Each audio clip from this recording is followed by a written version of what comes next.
প্রয়াত মুখ্যমন্ত্রী, প্রাক্তন সংসদ এবং প্রাক্তন কংগ্রেস সভাপতি সুধীরচন্দ্র মজুমদারের প্রয়াণ দিবস। আমরা প্রদেশ কংগ্রেস ভবনে সমস্ত কর্মী এবং নেতৃবৃন্দ ওনার স্মরণে আমরা সশ্রদ্ধ প্রণাম জানাচ্ছি। কংগ্রেস যাহা বলে তাহা করে, কারণ আমরা প্রাক্তন মুখ্যমন্ত্রী সুধীর রঞ্জন মজুমদার আমলে দেখেছি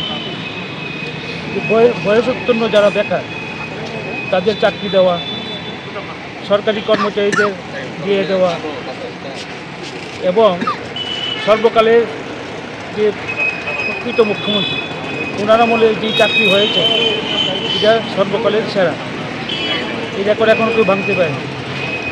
5 বছরের মধ্যে প্রায় 56,000-এর মতো চাকরি হয়েছে এবং ওনার আমলে স্বাস্থ্য পরিষেবার থেকে আরম্ভ করে সড়ক এবং আইন শৃঙ্খলা সব কিছুই সুন্দর ছিল, ভালো ছিল। আমরা আজ ওনাকে হারিয়ে আমরা গভীর মর্মাহত এবং আমরা প্রদেশ কংগ্রেস থেকে আজ আমরা 1 মিনিট ওনার স্মরণ সভা করেছি এবং আগামী দিনে ওনার যে পথ চলা, ওনার যে নির্দেশ, ওনার নির্দেশ মতোই আমরা কংগ্রেসটাকে এগিয়ে নিয়ে যাব এই আমরা প্রার্থনা করছি।